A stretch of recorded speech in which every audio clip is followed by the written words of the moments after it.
జయశంకర్ జిల్లా రేగొండ మండలంలోని ఏఎన్ఎంలు రాష్ట్ర కాంట్రాక్ట్ ఉద్యోగ సంఘాల ఆదేశాల మేరకు రెగ్యులరైజ్గా ఈరోజు హైదరాబాద్ వెళ్తున్న ఏఎన్ఎంలను పోలీసులు అరెస్ట్ చేయగా మీడియాతో ఏఎన్ఎం బొట్ల దిన ఆదిలక్ష్మి మీడియాతో మాట్లాడారు. వారి వెంట ఏఎన్ఎంలు పాల్గొన్నారు. కాంట్రాక్ట్ వ్యవస్థనే లేకుండా చేస్తా అని చెప్పిండ్రు, కానీ ఇంతవరకు సార్ కూడా మళ్ళీ పోయినరు. సార్ కూడా మాకు ఏం చేయలేదు. 10 సంవత్సరాల తన పీరియడ్లో కూడా మేము వెట్టి సక్రియ చేసినాం. ఇప్పుడు రేవంత్ రెడ్డి సార్ కూడా ఈ కాంగ్రెస్ ప్రభుత్వం రాకముందు కూడా మేము ఫస్ట్ జాయిన్ అయ్యింది కూడా కాంగ్రెస్ ప్రభుత్వంలో ఉన్నప్పుడే జాయిన్ అయినాం, సెకండ్ ఏఎన్ఎంస్గా. అప్పుడు రాజశేఖర రెడ్డి సార్ ముఖ్యమంత్రి ఉండే. సారు మాకు కొంచెం జీతం పెంచారు. ఇక రెగ్యులర్ చేస్తాన టైంలో సార్ అట్లా జరిగిపోవడం జరిగింది.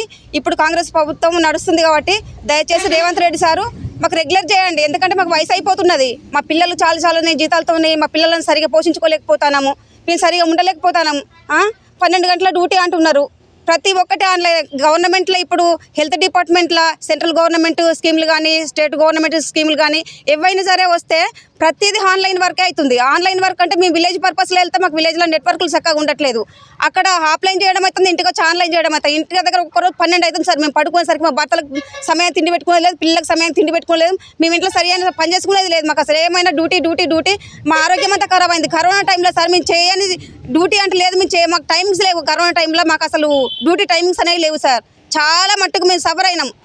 రెగ్యులర్ ఏఎన్ఎంతో సమానంగా మేము డ్యూటీ చేసినాం, రెగ్యులర్ ఎంప్లాయీతో సమానంగా మేము డ్యూటీ చేసినాము. అయినా కూడా మమ్మల్ని గవర్నమెంట్ ఇంతవరకు ఏ గవర్నమెంట్ వచ్చినా కూడా మా కాంట్రాక్ట్ వాళ్ళని అసలు పట్టించుకున్నదే కనబడతలేదు సార్. దయచేసి మీ పీరియడ్లో ఉన్న మాకు రెగ్యులర్ చేయండి సార్. ఇప్పుడు ఎగ్జామ్ రాయాలంటే ఇప్పుడు ఉన్న పిల్లలు మొత్తం కంప్యూటర్తో ఆట ఆడుకుంటున్నారు. మేము కంప్యూటర్తో ఆడుకోలేము. ప్రతిదీ ఆన్లైన్, ప్రతిదీ ఎగ్జామ్. ఇప్పుడు ఎగ్జామ్ రాయాలన్నా కూడా ఆన్లైన్ పెడుతున్నారు. మేము ఆన్లైన్తో ఎక్కువ చేయలేము.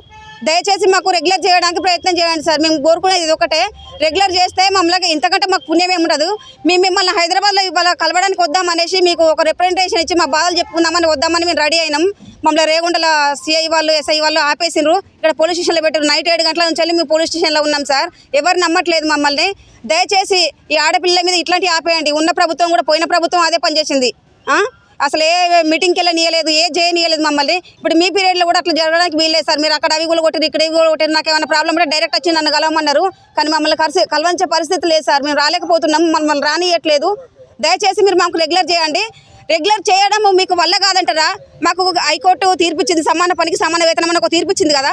ఆ తీర్పుని మాకు అమలు చేయండి. అమలు చేసి మాకు సమాన పనికి సమాన వేతనం ఇచ్చి మాకు రావాల్సిన అలవెన్స్లు మొత్తం ఇవ్వండి సార్. రెగ్యులర్ ఎంప్లాయీస్కి అయితే ఏవైతే అలవెన్స్లు ఇస్తున్నారో మాకు ఆ అలవెన్స్లను ఇవ్వండి దయచేసి.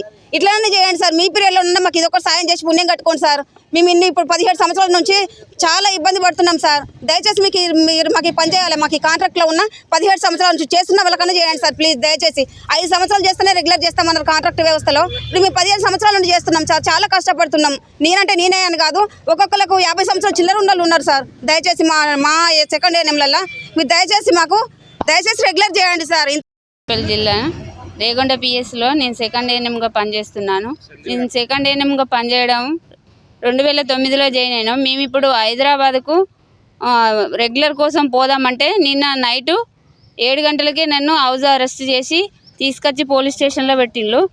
మళ్ళీ ఇప్పుడు మమ్మల్ని వదిలేయలేదు. మేము ముఖ్యమంత్రి గారిని కోరేది ఏం లేదు. మాకు ఎగ్జామ్ రద్దు చేసి మమ్మల్ని రెగ్యులర్ చేయమని కోరినందుకే మమ్మల్ని అందరినీ ఎక్కడక్కడ అరెస్ట్ చేసి పోలీస్ స్టేషన్లో అరెస్ట్ చేసి పెట్టిండ్రు.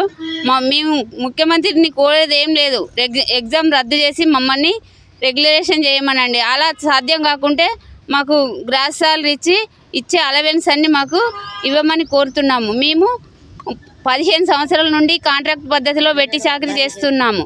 దయచేసి మమ్మల్ని రెగ్యులర్ చేయండి సార్. మేము కోరేది ఏం లేదు ఇంతకంటే ఎక్కువ. మమ్మల్ని రెగ్యులర్ చేయండి. ఎగ్జామ్ రాసే శక్తి మా దగ్గర లేదు. మేము కంప్యూటరు ఆన్లైన్ చేయడం కూడా మాకు రాదు. మేము ఎప్పుడో చదువుకున్న తెలుగు మీడియం, ఇప్పుడు ఇంగ్లీష్ మీడియం పిల్లలతోని మేము క్యాచ్ చేయలేకపోతున్నాము. కాబట్టి దయచేసి మీరు మమ్మల్ని రెగ్యులర్ చేయమని కోరుతున్నాము.